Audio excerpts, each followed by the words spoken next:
Hi, everyone. My name is Carmen Berkley. My pronouns are she, her, and hers, and I am one of the vice presidents of programs for the Group Health Foundation. We are so honored to have you all here today. I see you all in the chat. Hello from all over Washington. Our session will be recorded and will be placed on grouphealthfoundation.org for other folks who are interested but couldn't make it. I'm going to be your MC for today, and I'm really excited to be here with all of you. I wish I could see you in person. First, I want to give a big shout out to our production team, Synchronicity. They are doing a fantastic job behind the scenes, and I want to give them a shout out. I also want you all to know there are two accessibility options today and a Spanish option. If you're interested in closed captioning, please click the live transcript or closed captioning button at the bottom of your toolbar. We use a service called Rev, and while it works very well, it is not perfect. Please let us know in the chat if a concept is confusing and if we can be supportive with information and context. Anyone whose name says GHF is from our team, and we are happy to assist you. If you are interested in Spanish interpretation, you will see a button on the bottom of your toolbar that says interpretation. Feel free to click that button, and you will need to click Spanish for Spanish or English for English. And Claudia, is there anything you want to say about the Spanish translation? Buenas tardes. Nada más les aviso que hay interpretación de español y si desean pueden ir en la parte inferior de la pantalla, está un globo terráqueo, eligen ahí el inglés, si quieren escuchar nada más inglés, español, y estaré encantada de asistirles esta tarde. Thank you, Claudia. If you would like to, well, obviously you can see Jenny and you will soon see Ricardo, who are both our ASL interpreters. And if you're having any trouble with any of the technology, you all are more than welcome to direct message Kayla Davis from our team. She can assist you. And our PowerPoint will be offered in Spanish, and I'm pretty sure it might already be posted on our website. But again, if you all have any other needs, please feel free to let our team know, and we will do our best to accommodate. Let's go to the next slide. I want to begin this session by grounding us and acknowledging the traditional territories we are on, including the Duwamish, the Coast Salish, the Stillaguamish, and the Squamish lands. Please feel free to drop the traditional lands you are on. And if you don't know, you can always go to native-land.ca. For us, it is so important that we are grounding ourselves in the places where we currently reside. And if I enunciated or said anything incorrectly, I truly do apologize. And please know that myself and the Group Health Foundation are really proud of the partnerships that we have with different tribes across Washington State and this country. Let's go to the next slide. Our grants team is made up of 9 incredible program officers, associates, myself, and my colleague, Stephen Cole-Schwartz. Today, you'll be interacting with our teammates who are running our community learning grants, but everybody's here on this call. Today's speakers will be Stephen Cole-Schwartz, who's our VP of Programs, Jay Thomas, Program Officer, Quinn MacNichol, Grants Manager, and LiLi Liu, who is also a Program Manager. We also have team members Fatima, Kayla, Jorge, and Quinn, who are going to be helping out on the chat. But like I said, if you see anyone's name that says Group Health Foundation, please feel free to give them a hello, say hi to them. They definitely want to speak to you. Let's go to the next slide. So to let you all know what we're going to be doing today, we are going to be overviewing Group Health Foundation. We're going to talk to you a little bit more about what the community learning grants are. We're going to talk about our application process, and then we're going to do some clarifying questions. We promise at the end, we're going to give you all ample time to do Q&A, and hopefully you'll be able to listen to a little bit of music at the end. If you have to get off really early for some reason, feel free to email us grants@grouphealthfoundation.org, or you can give us a call at 866-389-5532. Sorry, I had to look really closely at the screen. I couldn't see it. So let's go to the next slide. Okay, I am so excited. I know you are not here to listen to me talk. I am really excited to introduce you to my partner in progress, Stephen Cole-Schwartz. Hey, Carmen, thank you so much. And hi, everyone. As Carmen said, I'm Stephen Cole-Schwartz. I have the honor and the privilege of serving alongside Carmen as a vice president of programs here at Group Health Foundation. I am dialing in today from the unceded lands of the Duwamish and the Coast Salish, and I have some hopes for our times together. My hope is that today we come away more connected. I hope that you feel welcomed to share with us your ideas and your aspirations, your questions, and in the next 9 or 10 days, your grant proposals. We'll be talking today about our grant application process, and what you'll find out both as we talk and as you dig in, if you haven't yet on the proposals, is that we are asking you to share your story with us. And so it's only right as people who believe deeply that we have no right to request stories if we are not in relationship, that we share a little bit about our story with you. Group Health Foundation is a 501c4 grant-making organization. We support groups all throughout Washington. We are new and we are also growing. We've only been making grants for about 18 months at this point. So when I tell you that, and then when I tell you that we expect our foundation to serve the people of Washington for generations into the future, you can surmise that we are just in our very earliest stages of learning and our growth. We have the word health in our name, and we apply a broad and inclusive definition of health that communities all throughout Washington have shaped. We know that the work of health includes cultural reclamation, organizing for anti-racist public policy, includes the work of narrative change, of migrant worker advocacy, and support for building community political power. And when we think about political power that we want to see, we think about organizing, we think about the communities who have been forced to carry the greatest health burdens in our state. We are fierce about funding organizations founded, led, and governed by the people that they serve. Black people, Indigenous people, Native Hawaiians and Pacific Islanders, Latinx folks, people from across the Asian diaspora, queer and transgender people, immigrants and refugees, and people all throughout the state with visible and invisible disabilities have been asked for generations to carry health burdens. We believe that our communities, that our staff, that you, that our board, that your organizations are part of, have the greatest wisdom and expertise about what those burdens have been and how to make change in the future.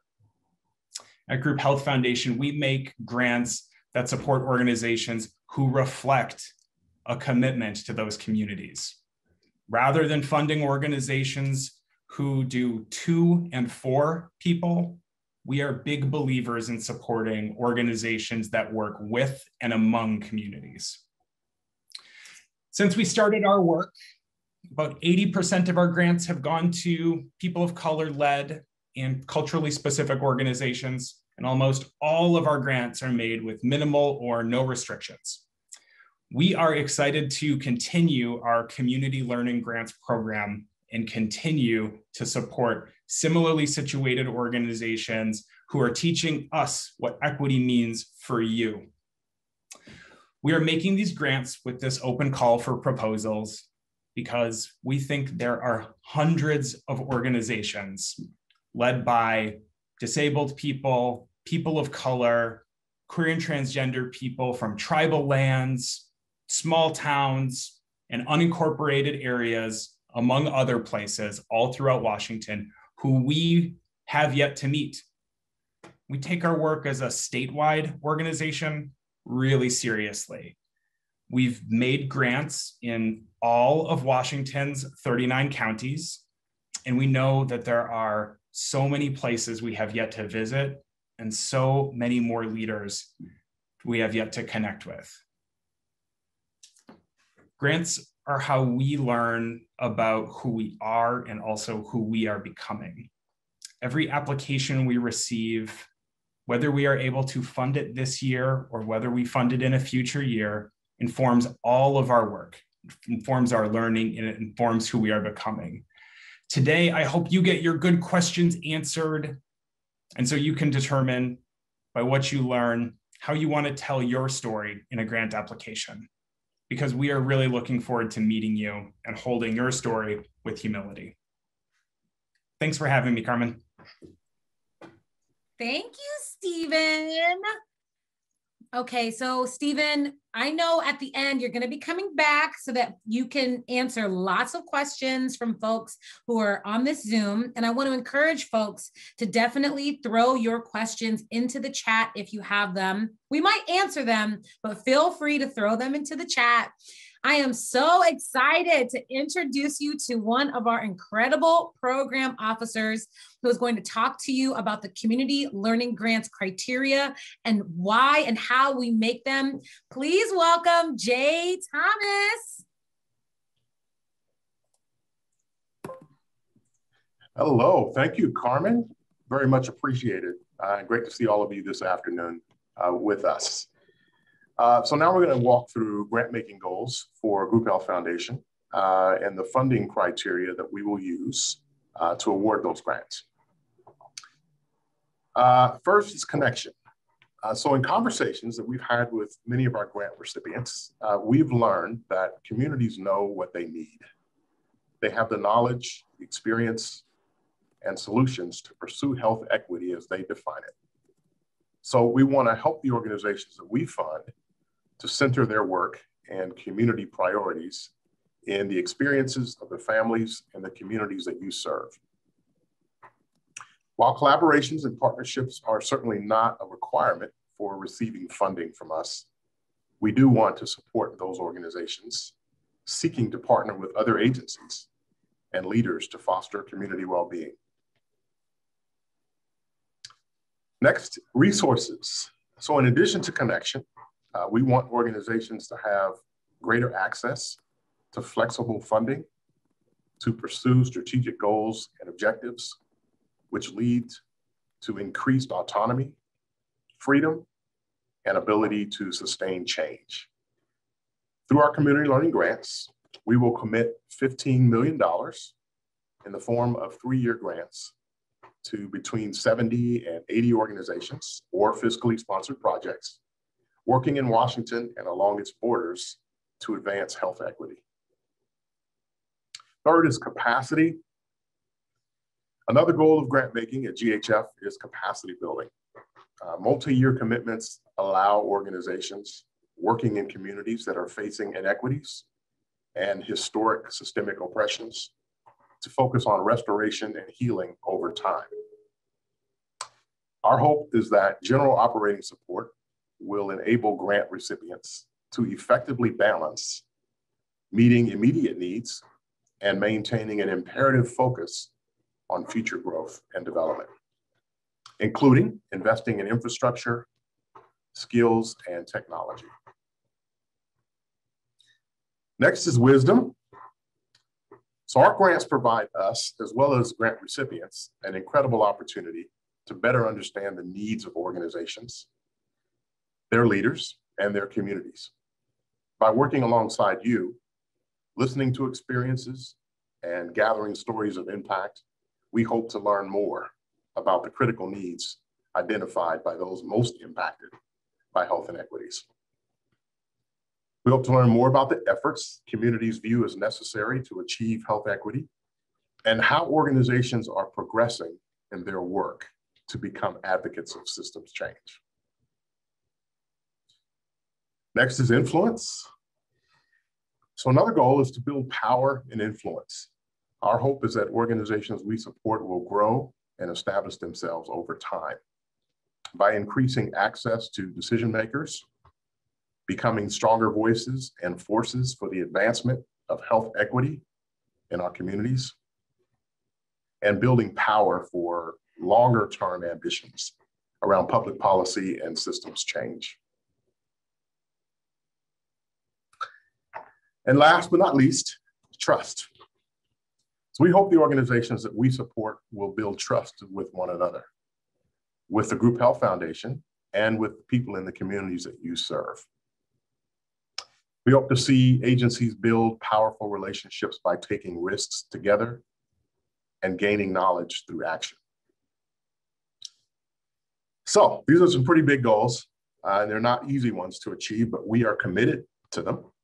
And we want you to understand that we're not sharing these goals with you to ask you to do any additional work or expend extra effort to reach these goals.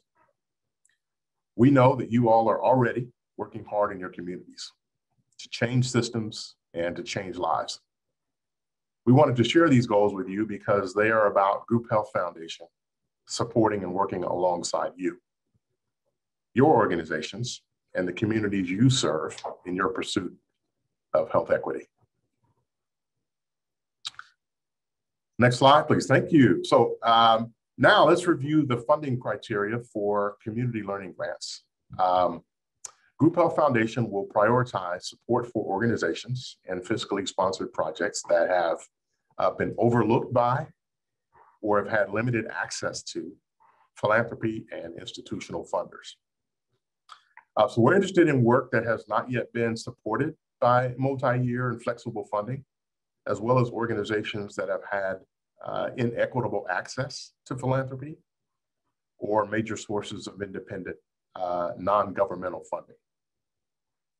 Newer or smaller organizations are encouraged to apply, as are culturally specific, disability-led, indigenous, and multiracial, multicultural organizations, as those communities have been systematically underfunded by private philanthropy. We also seek to support tribes and established people of color and civil rights organizations because they are disproportionately underserved by philanthropy. While there is not a specific rule in place, we generally consider quote unquote smaller organizations to be those with annual philanthropic income of less than $500,000. Next, we will prioritize organizations that are founded, led, and governed by people who reflect their communities. We specifically assess if and how a group's board, chief executive, and staff leadership, or volunteer leadership for organizations who do not have staff, how they reflect the people that the organization serves. Thirdly, we're interested in organizations that represent a place and or an identity-based community who are most adversely impacted by health inequities. We seek to fund work by and for Black, Indigenous, and other communities of color, queer, transgender, and gender non-conforming people, people with disabilities, immigrants and refugees, people living with low incomes, and especially people who hold several of these identities. Places may include tribal lands, smaller or medium-sized cities, unincorporated areas, and communities in rural settings. We will also prioritize organizations and projects that are pursuing community-powered work. So as long as it is toward a vision of health equity, the work could be organizing mutual aid, conducting community organizing and leadership development, reclaiming cultural practices and connection, leading anti-racism and anti-colonialism work, engaging people in political, education, and policy advocacy, and the many other ways that communities build and express power. Finally, we want to hear from organizations that are determined to change current structures that uphold the status quo of who has access to social, political, and economic power. We're interested in how organizations are working to challenge white supremacy and systems that have excluded or oppressed their communities. So those are the criteria we will use to evaluate community learning grant applications. Now to review with us how to apply for one of these grants, I'll turn it over to our grants manager, Quinn MacNichol.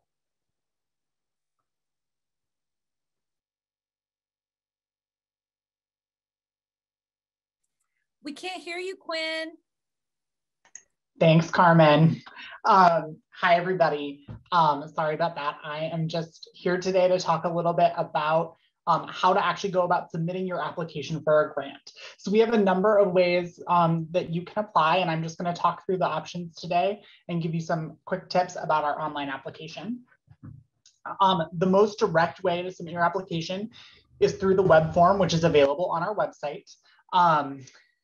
That form is a little different than other grant applications you may have filled out online in the past. It does not require you to log in or create a username or password. You can just go directly to the page and start filling it out. You'll find that there are questions spread over 5 pages in the application. And you'll see that required questions are going to be marked with a little red asterisk. You'll need to complete all the required questions on each page before you move forward to the next page. But if you need to see a preview of all the questions that are going to be asked, you can always download a PDF copy of the application from our website, and that'll give you a list of all the questions so that you can plan your answers ahead of time. Some of our questions do have character limits. You can see those character limits in both the PDF application and on the web application itself. On the web application, you'll see there's a little counter at the bottom of each question that tells you how many characters total are available and how many you have left. And just note that those character limits do include spaces. One of the great features of the tool we're using for our applications, which is called JotForm, is that it allows you to save your work without creating an account. So at the bottom of most application pages, you'll see a button that says Save, and it's going to bring up a little pop-up that looks like this pop-up in the PowerPoint. And this is an opportunity for you to save your app work. You can create an account or log in with your existing account from Google or Facebook if you'd like to, or you can click the link towards the bottom of the pop-up that says Skip Create Account. It's really little, they hide it from you, but we've put a big purple arrow there in the PowerPoint to highlight what I'm talking about.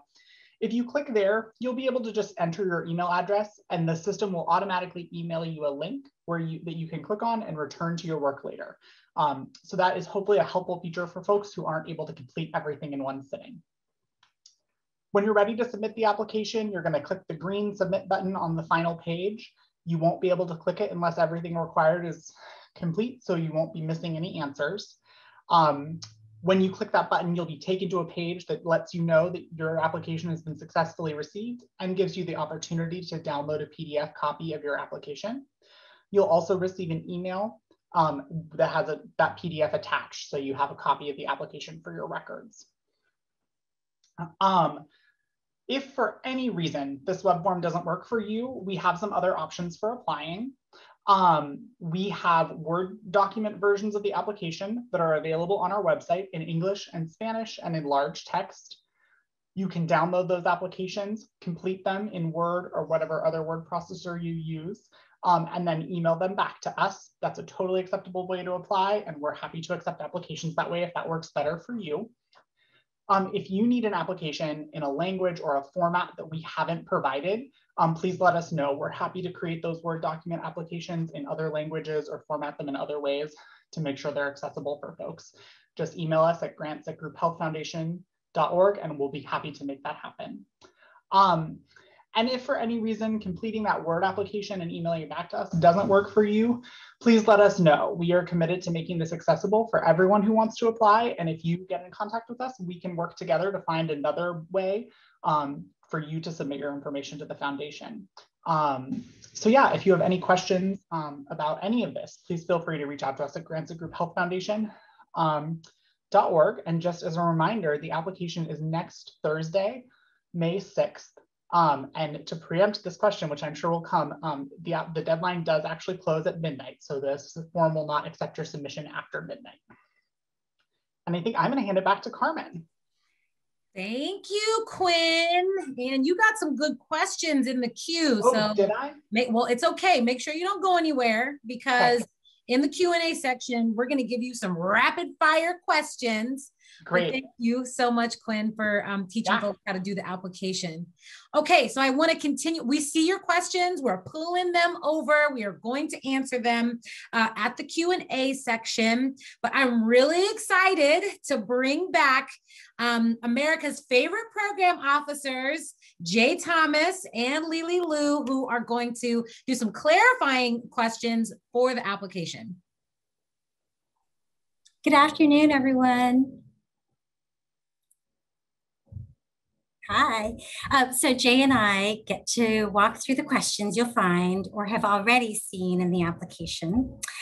Overall, the application consists of 20 questions divided into the following 6 sections: basics, get to know you, narrative, optional, financial, organizational, and leadership identity. So Jay and I will alternate between those sections, and I'll get to start with the first one.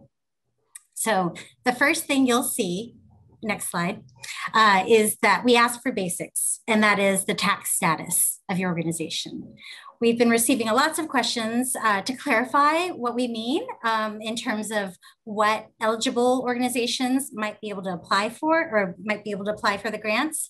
And just to say, through community learning grants, we're able to fund 501c3 and 501c4 organizations, tribally organized nonprofits, and tribal governments, fiscally sponsored projects of C3 and C4 nonprofits. I know there are a lot of nuances, and so if you have any questions about those, please contact us directly so we can help clarify any distinctions. The next part of this is that if you're a fiscally sponsored project, we ask you to clarify that relationship and provide us contact information so we know how to get in touch with you for follow-up questions, or in the event of a grant, we know who to send an agreement to at the end of the process. Next slide. All right, so the next section is an opportunity for us to get to know you all. We start with a short description. So we're asking for a 2 to 3 sentence description of your organization, including who you serve and where you work. Mission and vision. So we want to understand sort of the why of your organization. What is the mission? What are the long-term goals of your organization or fiscally sponsored project? Geography of your work. So we want to know where you work. So please briefly define the area you serve and the places that your work impacts. Then finally, we want to know who. So talk some about the communities that you serve. Who are the people, the communities and or the constituents that your organization is accountable to? What are the community's hopes, aspirations, and needs? Next slide. So the narrative section, we start off by asking a pretty straightforward check-in question. We just want to know how you're doing. We know that this has been a really rough year, and we're curious about how you and your people are doing, and as you're applying for and coming into this grant application.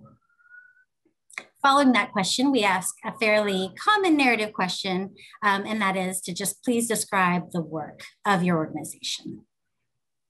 In addition, we also ask about your thoughts and approach to any systems change work that you do. We know that there are lots of different ways people describe and use language and approaches to systems change all across Washington. We believe that every community and every organization has access to different kinds of advocacy and systems change work in the ways that you may experience them and describe them. And so we, as Group Health Foundation, are still establishing some of our own definitions and some of our own approaches. So we're hoping to learn about how this work exists for you, if that's work that you're engaged in. And finally, the last of the narrative questions is for you to tell us how you expect that funding from Group Health Foundation will help you build your organization and advance your goals. Next slide.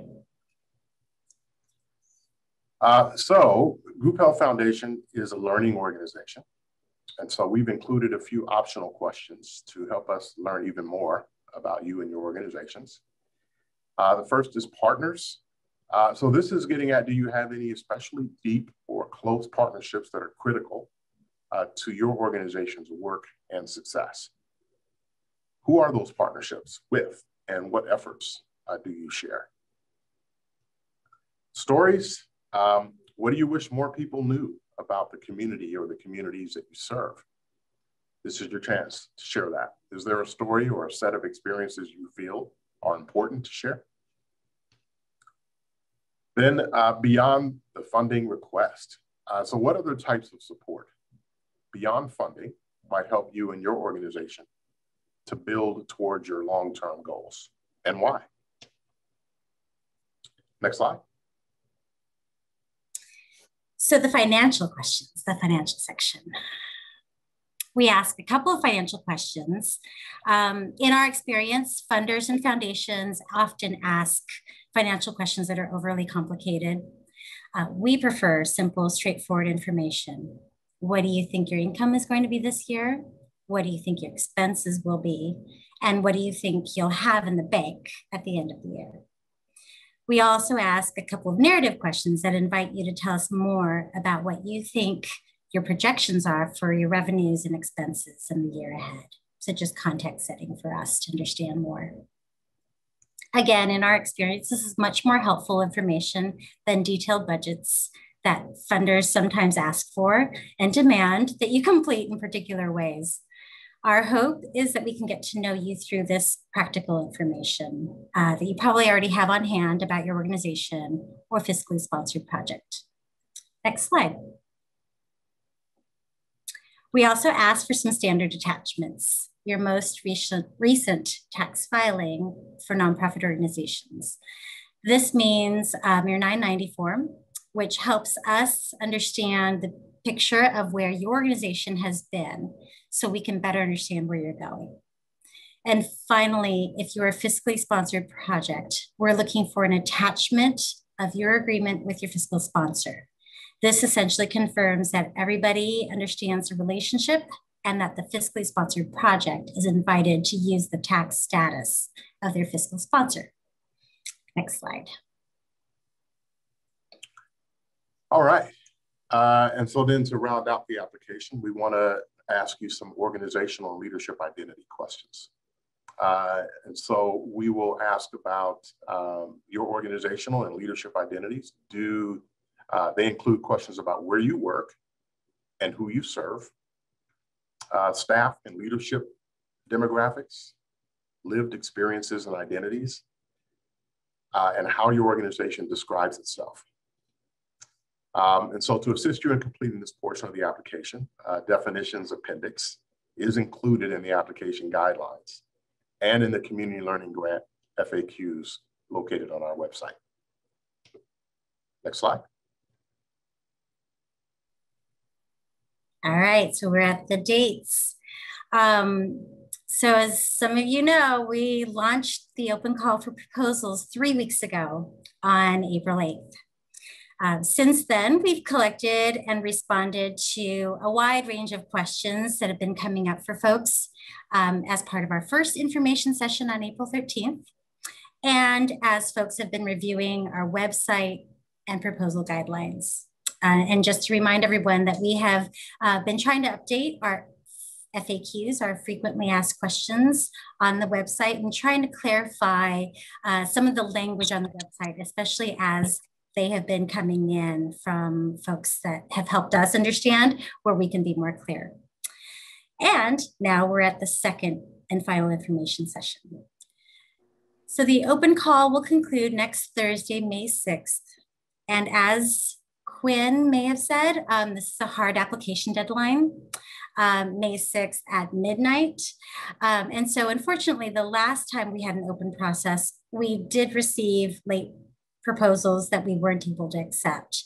And unfortunately, we won't be able to accept them again this time either. So just, please let us know if there's anything we can do as you are coming up against some of your kind of hard deadlines in this next week. And of course, we encourage folks to try to submit their proposals early so that we're not facing some last minute timelines and hardships. And in terms of our process, we will be reviewing all proposals with multiple reviewers within the organization. We're a small growing team, so it'll take us a while to get through what we think is going to be a pretty significant volume of applications. So our hope is that we will make funding decisions in late June and be able to announce them, the grants, by early to mid-July. Okay, now I get to hand it back to Carmen. All right, thank you, Jay and LiLi. You all, as usual, did a fantastic job. But I think we need to bring up the rest of the team, Stephen and Quinn and Jay and LiLi and me. Our folks have been asking some pretty great questions in the chat. Y'all, I don't know if you all have been following, but Stephen, I'm gonna start with you because one thing I love about Stephen is always very clear about what we are and are not funding. So Stephen, why don't you tell folks or give them a little bit of clarity if they're unsure if their organization should apply? Yeah, absolutely. Thanks, Carmen. I think that what you will hear from us and our team regularly is that we are trying to describe more and less likely for funding in terms of our focus areas, not hard rules, not rubrics, not yes, no's, right? So that's the first thing to know. If you're hearing these questions, you're hearing or seeing questions about budget, hearing this $500,000 number, we are more likely to fund smaller and newer organizations. But that does not mean that organizations over 500, who have income of over $500,000 are disqualified. What it means is we have a focus area, right? So that's one thing to know. There is valuable work happening all throughout Washington, and there are some things that we are less likely to fund. Those larger organizations. We are unlikely to fund medicine and medical interventions. We are unlikely to fund research projects or research institutions with community learning grants. We are unlikely to fund schools or school-related clubs. We will not be funding athletic teams, booster clubs, or parents of organizations. And on the whole, I think I would go back to what I said earlier. We are looking primarily not to talk about what we don't fund, but what we do fund. We fund organizations that are representative and reflective of the people that they serve, and organizations who work with and among communities, not those organizations that whose work is oriented to doing to and for communities. We've written a little bit about this. We could drop some links on some reflections we've had from our previous community learning grants, and they're available on our website as well. But we're excited to meet lots of new organizations all throughout Washington State. And Carmen, I hope I answered your question the way you were hoping that I would. You sure did. Thank you, Stephen. Okay, Jay, this one is for you. There was a person that asked a question about how much money we're giving out. So somebody said, last time y'all gave out $100,000 over 3 years, and now you're bringing it back. So how much money are folks vying for if they're able to get this grant? All right. So thank you, Carmen, first of all. So these will be 3-year grants, as has already been referenced. The total pot of money that we have set aside for this is $15 million.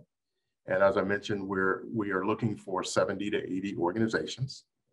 So the math in that really looks like annual grants ranging between $50,000 and $75,000 over 3 years brings you to $150,000 to $225,000. Thank you. And I also want to underscore one other thing for you all to know. We also give out other grants. So you might have heard of an organization that got more resources, and they might have actually gotten those resources out of a separate pot of money. So one other thing I want to just underscore, I think I heard you say this, Stephen, but maybe LiLi, you can help folks with this. There were some folks in the chat that said, I'm a small organization. I'm volunteer led.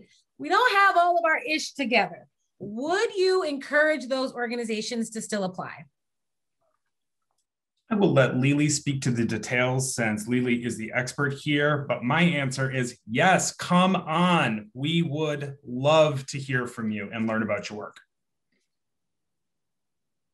And just to add to that, as we've already said before, and as Jay has covered so much of this in terms of our priority areas, we really are looking for organizations that have been overlooked or not yet introduced to philanthropy. We are prioritizing smaller and new organizations.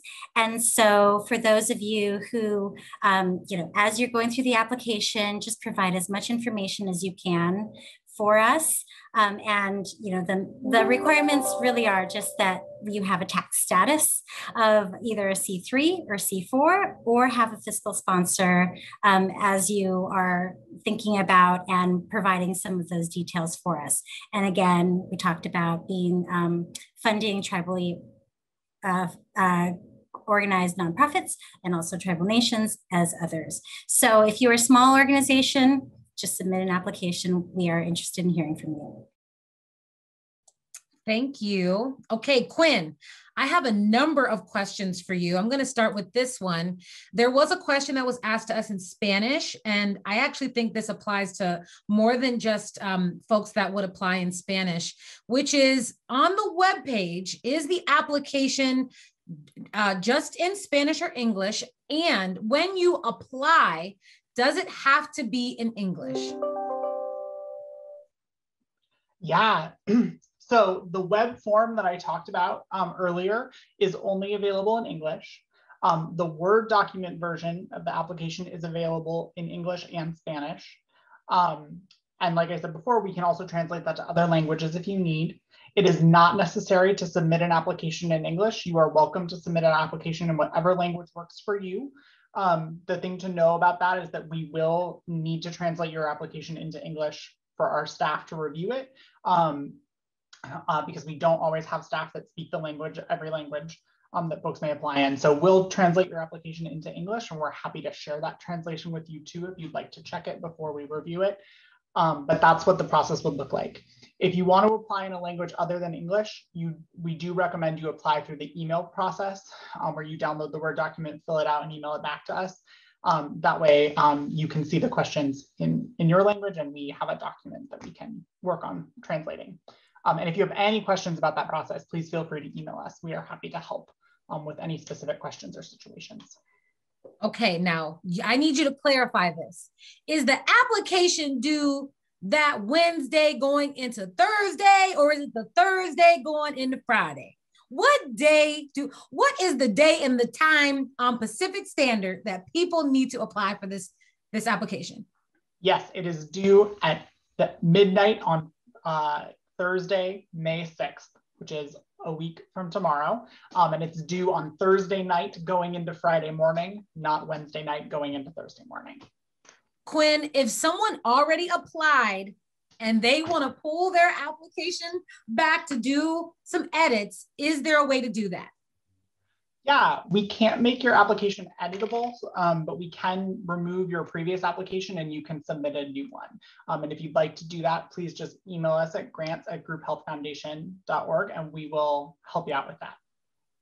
Thank you. Okay, stay there, Quinn. Okay. All right, I think this question is for Jay. There are folks that have questions about naming demographics. So let's just say you're an organization, you're like cross-cultural.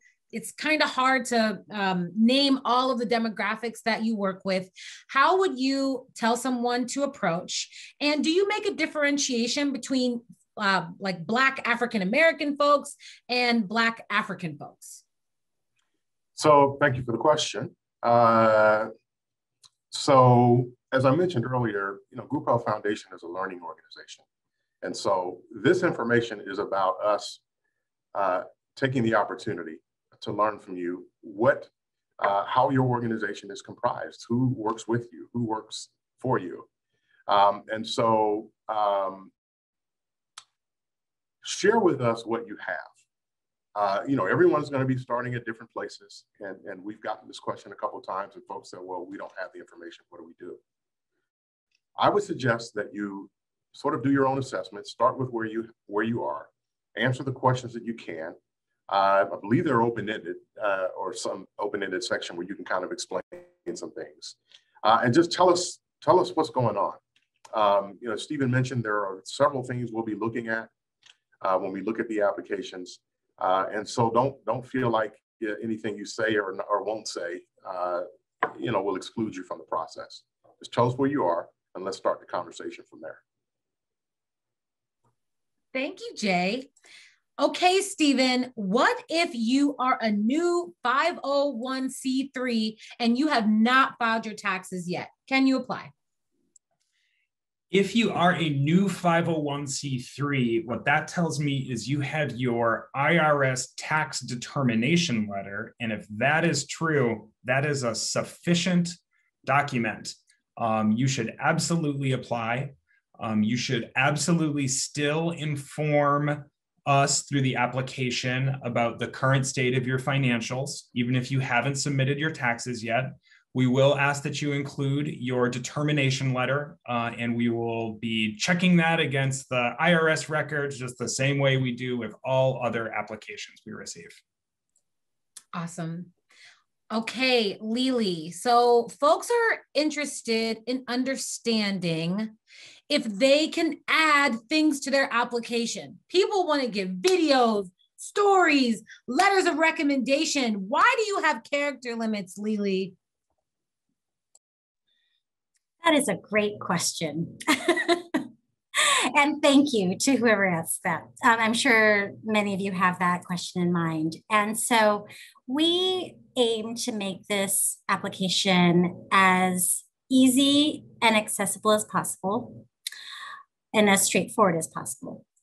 We know that there are organizations who may be working on multiple proposals at the same time with lots of deadlines. And so for us, we feel like we are asking the essential questions and asking for the essential attachments that will help us make a good decision or the best decisions for ourselves and for the organizations that we're reviewing for. So thank you for offering and asking for additional information, but that's not necessary. I think the last question, was there another part of that question? Did you answer the character limit? Oh, yes. Yeah. So the reason why we have a character limit is also because we don't want to overburden organizations by writing so much that it takes them hundreds of hours. Because these are general operating grants, we really just want to know what you do, who you are, and what you do. And so this is information that you already have on hand. And we feel like the character limits that we have identified are sufficient in helping to ask and answer those questions. Thank you. So Stephen, there's some folks in the chat that they really want to hang out with Group Health Foundation, but they're not sure if the community learning grant is for them. Their question is, are there other opportunities for RFPs, open calls, and or just other funding opportunities that we have as an organization? Yeah, thanks, Carmen. Appreciate that. So I mentioned earlier that we are a new organization, but we are not a small organization. Community learning grants is only one part of the grant making that we do. And we have many other portfolios that we are developing and bringing forth throughout the coming years. One part of our work that is always available is our event sponsorships. Online, anyone is welcome to apply for a Group Health Foundation sponsorship for a range of date-certain events, a board retreat, a convening you may be hosting, a fundraiser that you may be hosting, and we would be really excited to learn about your event through that open call for applications, also available at grouphealthfoundation.org. In addition to that, we will be continuing to do lots of other grant making throughout this year and into future years. Right now, most of our grant making is done by invitation only, which means we are learning about and exploring Washington. And as we find opportunities to expand our funding and expand our strategy, we are inviting more and more organizations into funding relationships. In the future, there will be more open calls for proposal, but they are not scheduled at this time. And so I feel like it's just worth me being honest to say we don't have that on the books for the rest of 2021, but we will continue to take what we learn from our open call for applications for community learning grants and learn about organizations and the communities that you serve and the leaders that you are, and apply that to the other grant making that we do throughout the year. Well, Stephen, since you still have the floor, I heard a rumor that the Group Health Foundation doesn't like to fund things in King County. Tell us a little bit more about how folks in King County can have opportunities to apply for some of these grants. Well, that doesn't quite sound like us, given that more than a quarter of our funding supports organizations in King County.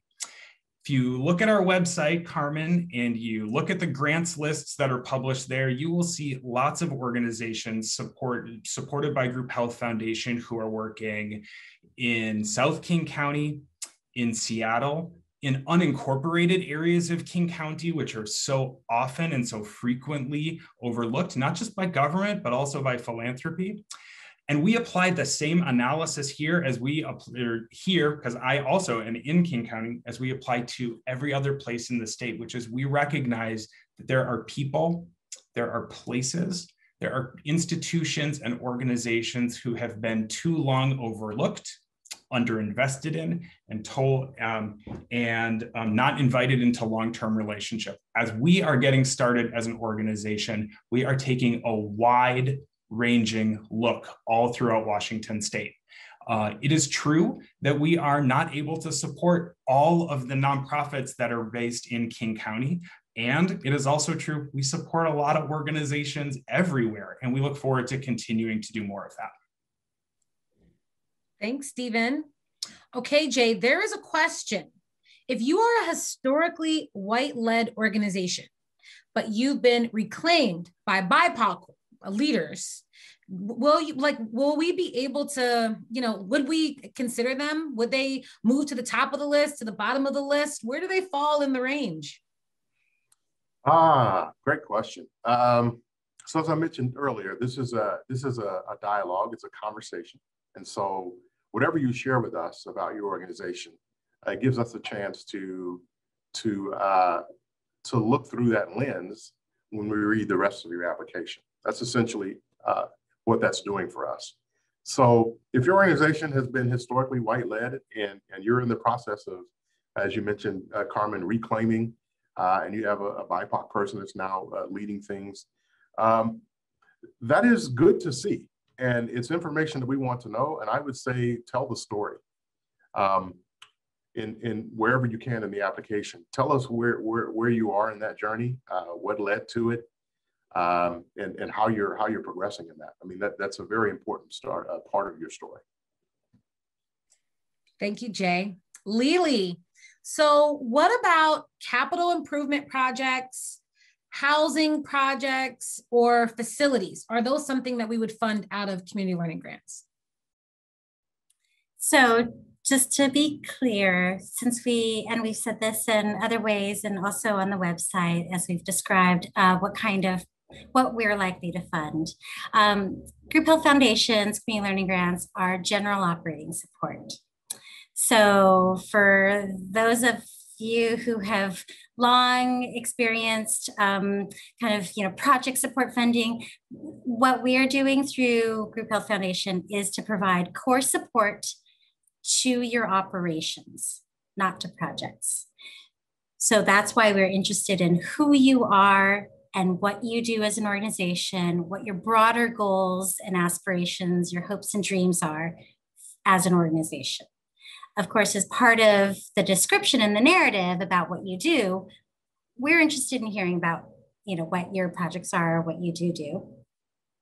But when it comes to the funding, if a grant is offered and awarded, then you can use the funding for whatever it is that you need to use it for, to support your organization's goals and your work and your people. Thank you. So team, we have 1 minute left. So I'm going to close the questions down. We have a ton more. So I want folks to know on the call, when you all email grants at Group Health Foundation, it is not a random group of people answering it.